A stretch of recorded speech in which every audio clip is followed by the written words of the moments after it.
मैं माजिद सर इकरा science class में रहा। आज जो हम लोग बात करेंगे, जो आज क्लास 12 का जो स्कूल में एग्ज़ाम हुआ, आपका तिमाही जो एग्ज़ाम हुआ है, उस एग्ज़ाम में किस तरह का सवाल पूछा है, ऑब्जेक्टिव हो या सब्जेक्टिव हो। देखो, बायो का जो आज का एग्ज़ाम हुआ है बहुत ही आसान क्वेश्चन था, ऑब्जेक्टिव हो या सब्जेक्टिव हो। और बात करेंगे किन बच्चों के लिए आसान था, कौन बच्चे इस तरह के सवाल आसानी से बना सकते हैं। ये सवाल उन बच्चों के लिए आसान था जो टॉपिक वाइज डीप एनालिसिस करके पढ़ता हो एनसीईआरटी। डीप ये नहीं कि ऊपर ऊपर, हाँ ये डिफिनेशन के साथ पढ़ोगे, इसके इस टॉपिक का ये डिफिनेशन हो गया, इस टॉपिक का ये डिफिनेशन हो गया, ये टॉपिक का ये डिफिनेशन हो गया, फिर उनके लिए तो सवाल बहुत भारी ही रहा होगा।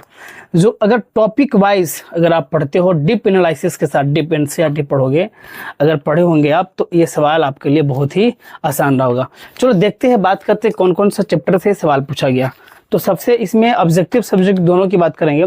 तो सबसे पहले जो इनका जो आज का जो सवाल जो था, सेक्सुअल रिप्रोडक्शन। क्या था आपका? सेक्सुअल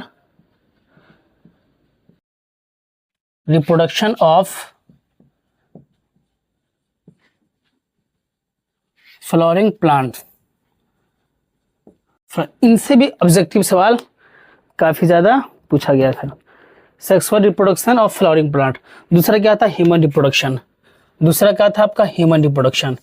इनसे भी ह्यूमन रिप्रोडक्शन, ह्यूमन रिप्रोडक्शन। देखो, इन दोनों चैप्टर से सवाल बहुत ज्यादा है। इन दोनों चैप्टर से सवाल ऑब्जेक्टिव या सब्जेक्टिव बहुत ज्यादा पूछा है। फिर कुछ सवाल था रिप्रोडक्टिव हेल्थ से भी सवाल था आज का, ठीक है।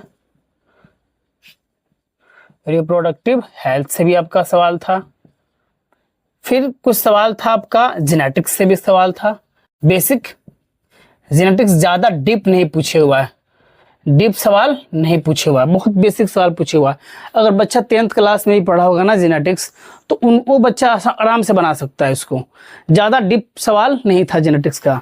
फिर आपका human health and disease, 4-5 human health and disease. तो ह्यूमन हेल्थ एंड डिजीज से भी आपका सवाल था। तो बेसिकली जो है बेसिक सवाल reproduction, sexual reproduction of flowering plant से सवाल था, ह्यूमन रिप्रोडक्शन से सवाल था, रिप्रोडक्टिव हेल्थ से सवाल था, जेनेटिक्स से कुछ सवाल था, ज़्यादा डीप नहीं था, ऊपर ऊपर ही सवाल था। यानी कि बेसिक सवाल अगर 10th क्लास में भी अगर आप पढ़े होंगे तो इन सवाल को आप आसानी से बना सकते हो। दूसरा सवाल क्या था आपका? ह्यूमन हेल्थ से सवाल था। बाकी 1-2 सवाल और भी चैप्टर से पूछा गया होगा, मैं सही से नहीं देखा हूँ, लेकिन अगर ऊपरी ऊपरी अगर बात करें तो इन चैप्टर से सवाल ऑब्जेक्टिव बहुत सारा था, ठीक है। बायोटेक का सवाल 1-2 रहा होगा।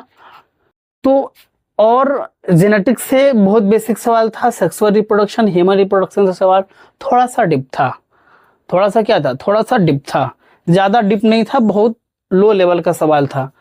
और देखा जाए बोर्ड लेवल से तो बहुत ही इजी सवाल था आज का, ठीक है। मैं कल अगर समय मिला तो कल जो है इसका पूरा एनालिसिस, पूरे ऑब्जेक्टिव का, पूरे सब्जेक्टिव का मैं करा दूंगा, ठीक है। जिस तरह से सवाल का स्टैंडर्ड था, अगर बच्चे अगर तैयारी करें, आप अच्छे से अगर पढ़ोगे, तो अगर एक भी टॉपिक छोड़ कर अगर आप नहीं पढ़ते हो तो फिर आप 100% सवाल बना सकते हो बायो का। तो बायो का सवाल जिस तरह से था उस तरह से बच्चे जो है आसानी से बना सकते हैं। लेकिन इनको पढ़ने के लिए ये एनसीईआरटी का किताब है, ये अगर आप पढ़े होंगे तो और फिर आप डीप पढ़े होंगे तो बहुत सारे इसमें क्या है, आप मतलब डिफिनेशन के साथ हल्का पढ़ा दिए, लिखा दिए, याद करने वाला डिफिनेशन के साथ वो हो गया। लेकिन थोड़ा सा डीप पढ़े होंगे इनको तो फिर आज का सवाल क्या था? बहुत ही आसान था। अगर आप चाहते हैं तो आज का सवाल बहुत ही आसान था, ठीक है। दूसरी बात कि ये ऑब्जेक्टिव और